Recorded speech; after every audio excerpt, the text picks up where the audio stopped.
15 আগষ্ট 1985 সময় ৰাতিপুৱা প্ৰায় 3 মান বাজিছে। সেই সময়ৰ প্ৰধানমন্ত্ৰী ৰাজীৱ গান্ধীৰ নতুন দিল্লীৰ বাসগৃহত ভাৰত চৰকাৰৰ লগত সদৌ অসম ছাত্ৰ সন্থা আৰু সদৌ অসম গণ পৰিষদ অসমৰ এই দুটা দলৰ মাজত এখন মেমৰেণ্ডাম অফ সেটেলমেণ্ট স্বাক্ষৰিত হয়, যাক জনা যায় আসাম একৰ্ড বা আসাম চুক্তি নামেৰে। এই চুক্তিৰ পাছত ৰাতিপুৱা প্ৰায় 7 বজাত প্ৰধানমন্ত্ৰীয়ে 38 সংখ্যক স্বাধীনতা দিৱসৰ ভাষণ দিয়ে। এটা এনেকুৱা আন্দোলন য'ত হাজাৰ হাজাৰ লোকে নিজৰ প্ৰাণ হেৰুৱাব লগা হয়। এটা এনেকুৱা আন্দোলন যিয়ে অসমৰ ইতিহাস চিৰদিনৰ বাবে সলনি কৰি দিয়ে।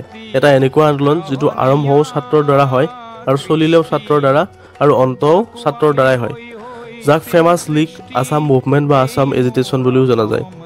আচলতে কেনেকৈ আৰু কি কাৰণত আৰম্ভ হৈছিল এই অসম আন্দোলন, ইয়াৰ কি প্ৰভাৱ পৰিছিল প্ৰতিজন অসমীয়াৰ জীৱনত, কেনেকৈ ইয়াৰ অন্ত পৰিল, আহক ভালদৰে জানো আজিৰ এই ভিডিঅ'টোৰ মাজেৰে।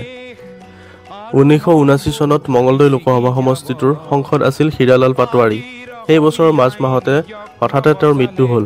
ফলস্বৰূপে সেই সমষ্টিটোত 2 মাহৰ পিছত পুনৰ নিৰ্বাচন অনুষ্ঠিত হয়। এই ভোটদানটো চলি থকাৰ সময়ত তাৰে স্থানীয় ৰাইজে এটা কথা মন কৰিলে যে ভোটদান কৰা লোকৰ সংখ্যা আগতকৈ বেছি হৈছে, আৰু ৰাইজে এই বিষয়ত সন্দেহ প্ৰকাশ কৰাত তদন্ত কৰাত গম পোৱা গ'ল যে ভোটদান কৰা ৭০,০০০ লোকৰ মাজত প্ৰায় ৩৭,০০০ লোকৰ নাম ভোটৰ তালিকাত অন্তৰ্ভুক্তই নহয়। আৰু উল্লেখযোগ্য কথাটো হ'ল যে নাম নথকা লোকসকল আছিল অসমৰ সীমাতে লাগি থকা এখন নতুন দেশ বাংলাদেশৰ। ইয়াৰ পিছতেই বাই ইলেকশ্যন কেঞ্চেল কৰি দিয়া হয় ইলেকশ্যন কমিশ্যনৰ দ্বাৰা। আনহাতে এই কথাটো সাধাৰণ ৰাইজৰ কাণত পৰাৰ পিছত সকলো ক্ষুব্ধ হৈ পৰিল। তেওঁলোকে এটা নিৰাপত্তাহীনতা অৰ্থাৎ ইনচিকিউৰ অনুভৱ কৰিবলৈ আৰম্ভ কৰে নিজৰ সাংস্কৃতিক, ৰাজনৈতিক আৰু ভাষিক অধিকাৰক লৈ। গতিকে যেতিয়া এনে এটা পৰিৱেশৰ দেখা দিব, আমাৰ মনত এনেও এটা ভয় আহিবই।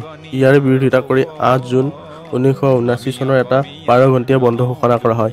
আছুৱে ইয়াৰ বিৰুদ্ধে প্ৰথমটো আন্দোলন আৰম্ভ কৰে, য'ত দাবী কৰা হয় যে ডিটেক্ট, ডিলেড আৰু ডিপৰ্ট কৰা হওক ইলিগেল ইমিগ্ৰেণ্টছবোৰক, যাক D3 ডিমাণ্ডছ বুলি কোৱা হয়। ডিটেক্ট অৰ্থাৎ বিদেশী প্ৰৱেশকাৰীসকলক চিনাক্ত কৰা, ডিলেড অৰ্থাৎ তেওঁলোকৰ নাম কৰ্তন কৰা, আৰু শেষত ডিপৰ্ট অৰ্থাৎ ভাৰতৰ পৰা বহিষ্কাৰ কৰা।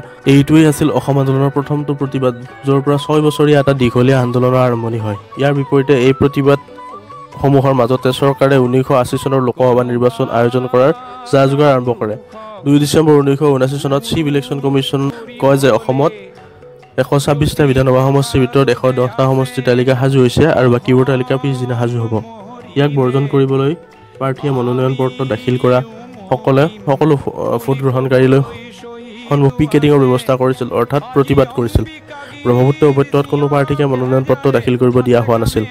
9 ডিচেম্বৰত মনোনয়ন পত্ৰ দাখিলৰ অন্তিম তাৰিখ।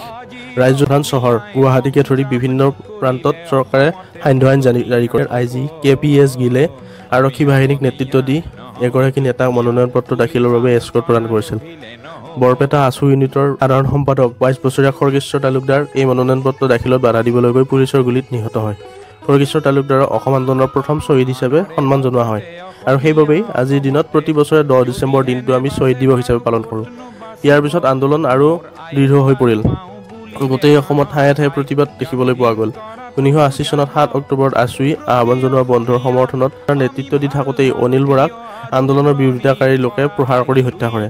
ইয়াৰ পিছত 18 ফেব্ৰুৱাৰী 1983 চনত অসম আন্দোলনৰ আটাইতকৈ কয়লা অধ্যায়টো আৰম্ভ দেখিবলৈ পোৱা গ'ল। 9 গাঁৱত 14খন গাঁৱত প্ৰতিবাদকাৰীয়ে প্ৰায় 3000 সন্দেহযুক্ত প্ৰব্ৰজনকাৰী লোকক ধৰে, য'ত বেছিকৈ শিশু আৰু মহিলা আছিল।